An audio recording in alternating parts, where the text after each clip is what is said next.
First of all, the team was down 29 in the third. I'm sure you guys weren't thrilled about that. What were you talking about in the locker room right now?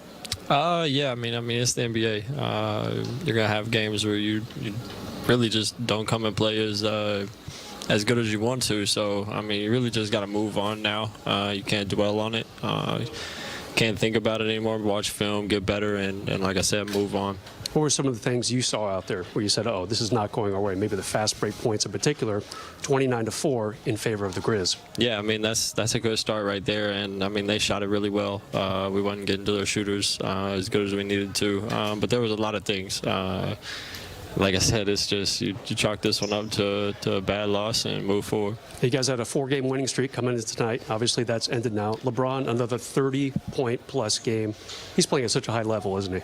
Yeah, I mean, the stats show for itself, and he does way more than what the stats show. I mean, in the locker room, on the bench, consistently talking us through situations.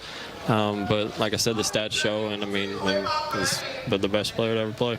Now, there was a comeback. You were down 29 at one point, got it to within 7 with about a minute left. You were a big part of that, 16 points on the night. How's your game right now? How are you feeling about the comeback tonight for you guys, even though it didn't get the W? Yeah, I mean, it's good to start playing a little, better basketball towards the end in the fourth. We were just really moving and had good continuity on the offensive end and defensive end. We were talking through their situations. But it feels good. I mean, I feel good playing. And, I mean, it sucks to lose, but the fourth quarter was a positive that we could look back at in film and kind of pick apart the things that we did good. Austin, thanks for the time, as always. Yes, sir. Appreciate y'all. Memphis and how they played noted that with some of the shots going off, that can't for the whole team. The defense can't slip some. What did you see in this one, kind of starting early? Not sure. I'll watch it and see kind of where and what. Was there anything, Russ, and with the understanding you got to watch the game first, but that you noticed you guys building these last 4 games that just wasn't quite there tonight? A few things. I mean, you can't pinpoint one particular thing, but definitely some things we just a step slow on.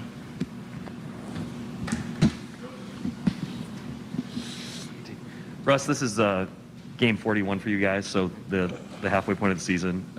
So obviously tend to pull back and look at the big picture. How do you feel about where you guys are at the midway point? Obviously the record's probably not where you wanted it, but how do you feel about this team at this moment in time?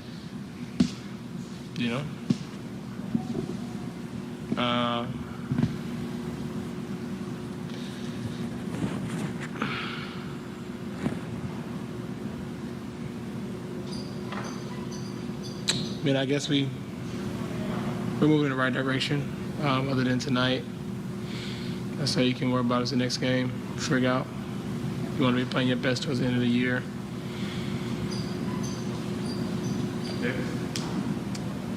Russ, from a point guard's perspective.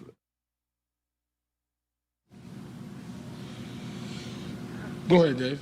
Okay. I wanted to know what you made of John Morant's impact, considering you play the same position, and just what you could say about how he, particularly the chase down he had on Avery. You talking about just a play or what? Just a play. It's a block. It's a block.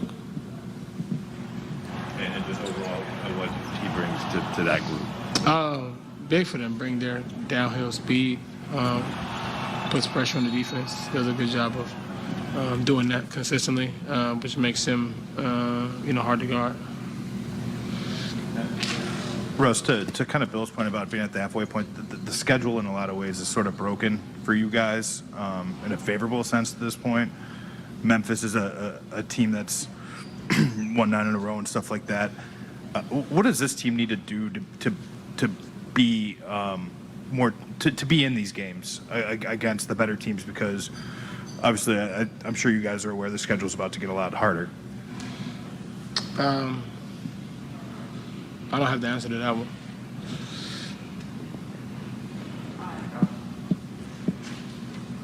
Russ, you told us a couple times, your game is not predicated on scoring, and there's a ton of ways you can contribute, and obviously we've seen that throughout the winning streak that preceded this. But are there also nights like tonight, especially while AD is hurt, that you sort of look at your scoring and think, the team is going to need more from me? I already know that already, but just based on position and where I'm at on the floor, just. About how this game might have contrasted with the last couple that you played, and how much of that was you, how much was Memphis? Well, I want to credit Memphis first. They played great. They've been playing great. They're one of the hottest teams in the league. Not having Adams out there, obviously he's a big part of what they do, but they get a little faster and a little more spread out and a little more difficult to guard in some ways. So we had trouble, getting back in transition. And, I thought this is one of those games where, we let a lot of misses at the basket affect our defensive focus.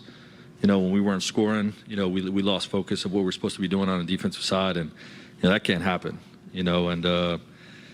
Obviously that was a big reason they built a big lead. Frank, I just wanted your vantage point of the chase down block that John Morant had on Avery Bradley, just in terms of the rarity of seeing a guy get it with two hands like that, and he didn't score 40 against you guys today, but he made his presence felt. Yeah, that was a special play from a special player. I don't know what else there is really to say about it. I think it was clean. I didn't see any replays or anything, but he's a special player. So that was a hell of a play. Frank, aside from LeBron, the rest of the starters were 8 for 39. What do you chalk that up to? Is it just one of those nights where guys just aren't hitting shots? A lot of guys having a tough night all at once. And credit Memphis' defense. They're a good defensive team. They force a lot of turnovers, and they break rhythm. So we were just a little out of sync. But like you said, a number of guys having tough nights all at the same time. Frank, we've talked a lot about Russ and kind of trying to figure out good games, bad games, and different things like that. Obviously, tonight didn't impact the game really, I would imagine, in the way that you wanted. Was it a step back tonight, just an off night? What did you kind of make of the way he played? Yeah, he had a tough night finishing at the basket for whatever reason tonight. And, he just got to play through that. He was not alone. A lot of our team, struggled to finish, either finishing open threes on the backside or finishing, quality looks at the basket. And like I said, I feel like our group let that impact, our defensive focus and intensity, and that can't happen. Frank, we all saw AD on the floor before the game in a brace, but looked pretty comfortable shooting. Was that the most he's done so far? And are you encouraged by where he's at in terms of the whole recovery process? Yeah, the only thing we're saying about AD is that we'll have an update after 4 weeks, but he has been doing some shooting.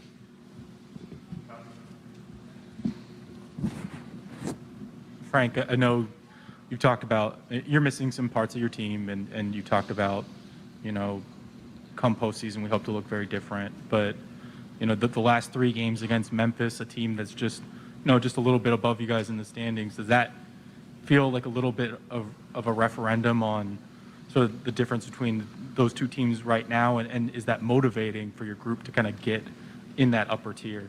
Yeah, we're motivated to be in the upper tier. We want to get